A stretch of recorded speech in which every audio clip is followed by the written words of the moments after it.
Good evening, cheeselings. Welcome and Merry Christmas, because indeed today it is Christmas Day. Although, of course, by the time you actually watch this video, it will probably be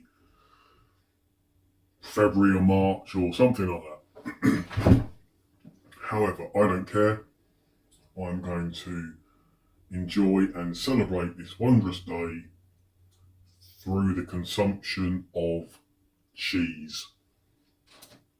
Today I have Colston, Bassett, Stilton, and I've been waiting for this moment for a very, very long time. I did make a video several weeks ago reviewing Cropwell Bishop Stilton. I can't remember the number of the video, but just go search it. I've not made that many yet. Let me just adjust the camera a little bit. There we go. Much better. Yes. What was I saying? I did make a Cropwell Bishop video. Gorgeous cheese. And I think in that video I stated that Cropwell Bishop was the best known and best loved Stilton. I may well be wrong. I don't know if you can tell from this wedge here. I've actually had quite a lot already. Forgetting the debris that I've cut off it, I've had a fair bit already, and I would be perfectly willing to argue with myself. I think this is actually the best Stilton. So what have I got to eat it with today? Well, I've only got one thing to eat it on today, and that is some white bread, which I've literally just finished baking. It's one of Paul Hollywood's recipes. I thought I'd try it. And because that's all I'm trying. I've got some sliced pear, some sliced apple, some green grapes, some red grapes, some sliced dried apricot, which you probably can't see. I've got a weird fig and almond kind of cakey thing, which I really want to try actually, as a Christmas present. I don't know what it's going to be like, but we'll find out.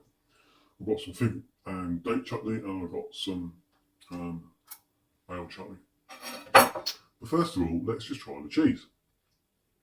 So, you can see it's a fairly solid cheese. I can wave it around without it falling apart. It's a soft cheese. It is definitely soft because I can squeeze my fingers into it. It's on the soft side of crumbly, I would say. It's definitely tacky and sticky because I licked my fingers 2 or 3 times already and wiped them on my trousers. It's a blue cheese, as you can also see. It's got significant blue speckling and veining throughout the paste.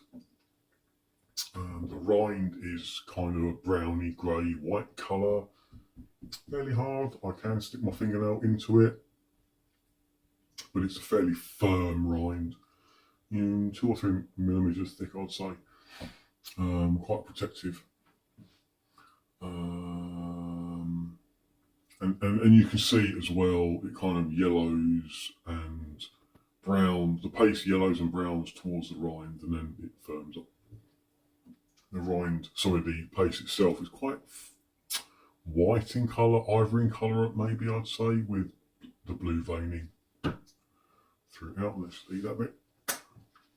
I can smell it. It's quite a strong cheese. It smells of blue. I'd be worried if it didn't.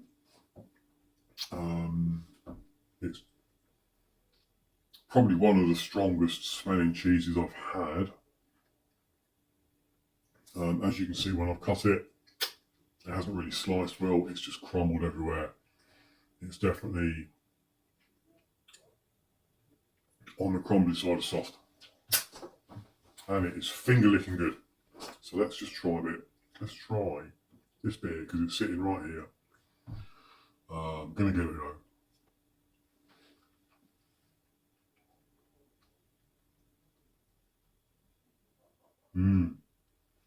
It's soft. It's creamy. It's very blue. It's very salty. But it's not nasty. It's not out of balance. It's an amazingly balanced blue cheese. One more bit.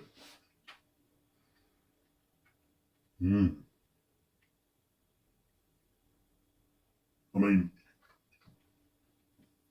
as I'm sucking, I'm not chewing it. I'm putting a bit on my tongue and sucking it, and it's coming away in layers.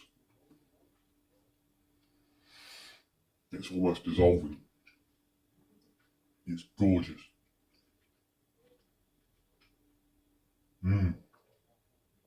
It's strong,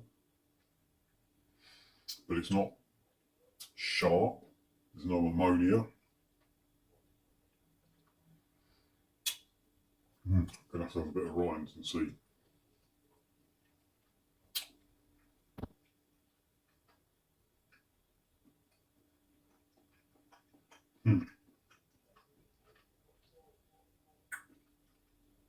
Even with the rind, it's not. There's no bitterness. There's no acidity. There's no sharp ammonia, as I've had with a few blue cheeses in the past. I think I'm starting to realise that you have to get the blue cheese at just the right moment, otherwise it just starts going nasty. This is so perfectly balanced, and I've got this at just the right moment. Right, well, good review so far. Let's try on a bit of bread. And I'm just going to have it plain on a bit of the crust for the moment. Let's just see.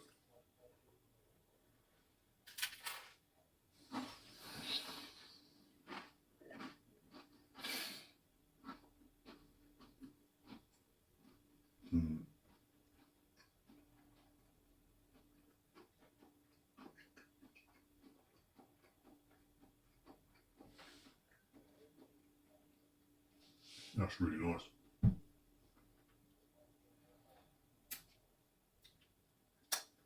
It's a shame the bread isn't a little bit warmer.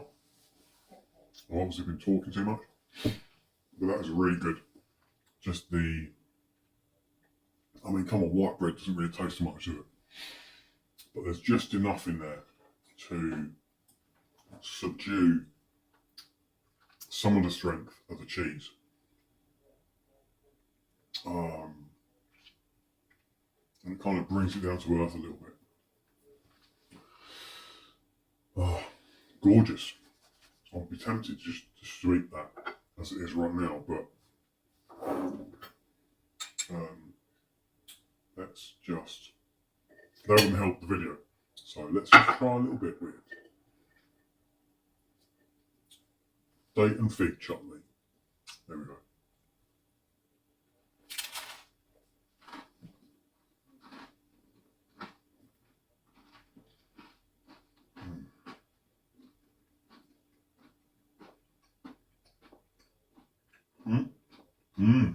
Wow.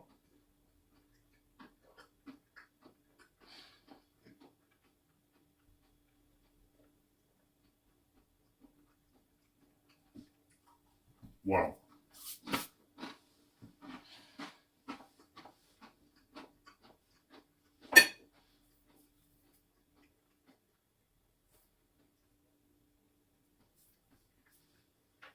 So this is Mrs. Bridges' date and fig nut chutney. Some chutneys are made for cheese, and some cheeses are made for chutney, and I can't decide which is which.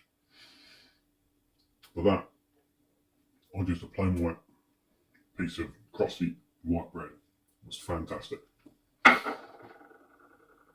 This has fallen apart, but I'm going to try to hold it together and give it another go with some of Mrs. Darlington's oil chutney, because this has been a hit so far. That might be a little bit too much, but it just looks good. It's the coloration on the blue, just looks good.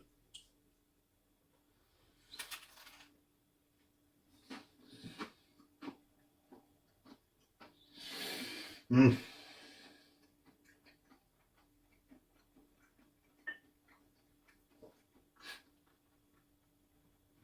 Seriously.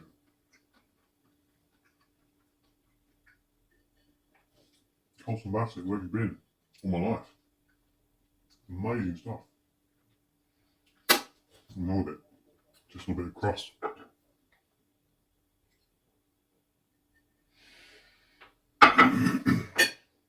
Literally, just a little bit of crust.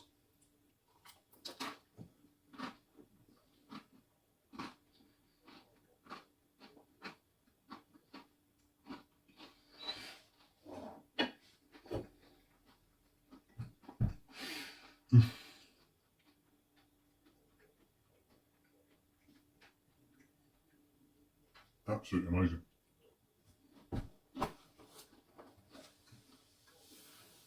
Right.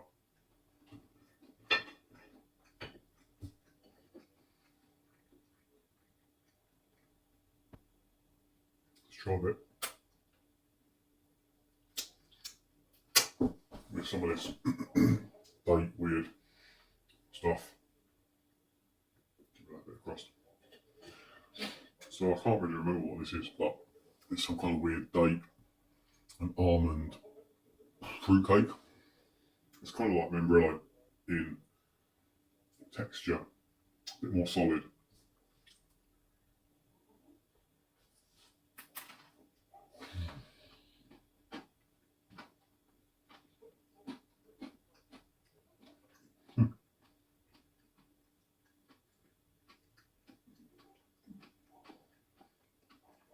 Mm.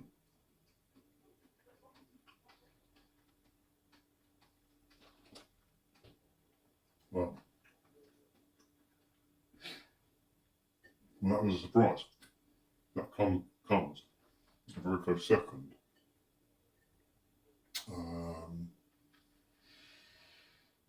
All it lacks is the crunchiness.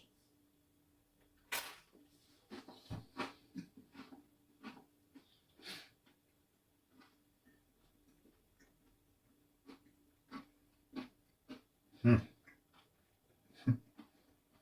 Weird.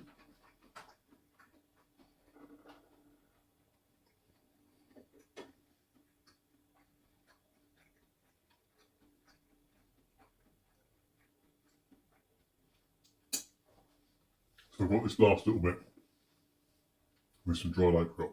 Let's give that a go.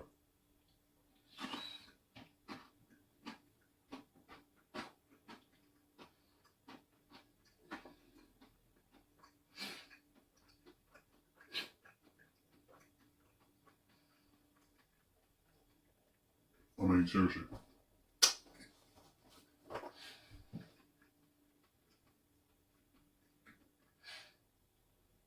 Some cheeses can be very finicky about what they pair with. This so far, as long as you've got something sweet, preferably crunchy, it doesn't really matter. And I would argue actually that if you've got a crusty bit of bread crust, you probably don't need a crunchy chutney. So let's actually just give that bit of apricot another go on the crust. Oh, shit.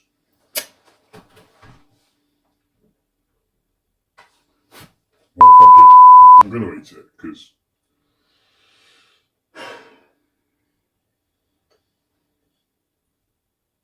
we've all got to die something. So, whatever.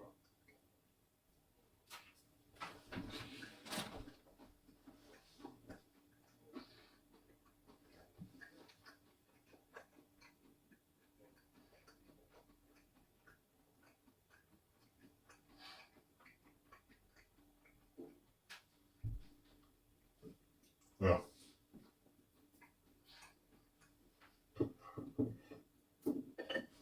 Mm.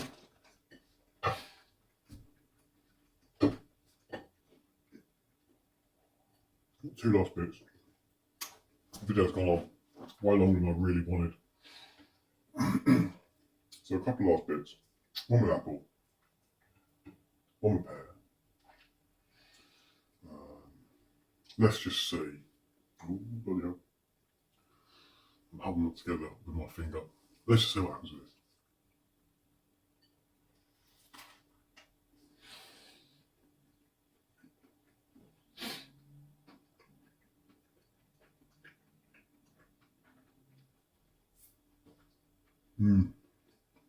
It doesn't matter. This is such a versatile Stilton.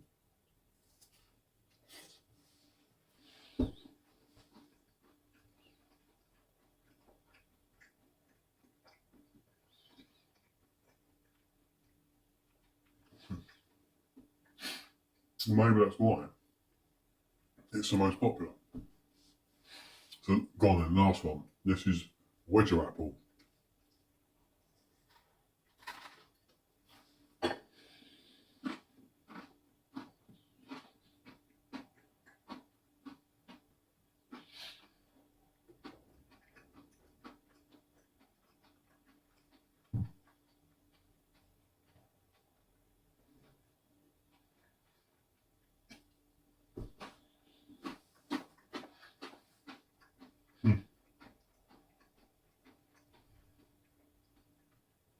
I'm still flummoxed.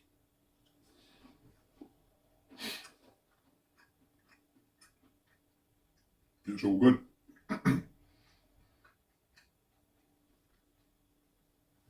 Something crunchy, something sweet. It doesn't really matter what. It's such an amazing cheese. It's probably, no, it's without doubt the best Stilton I've had. And I think I've actually tried them all now. Not on these videos, but in my life. This is the one I'd recommend above all others. And I would just like to say thanks to Ben for suggesting this cheese. If anyone else has any suggestions for cheeses they'd like me to try, send me a comment and I will do my best to accommodate. Nom nom nom.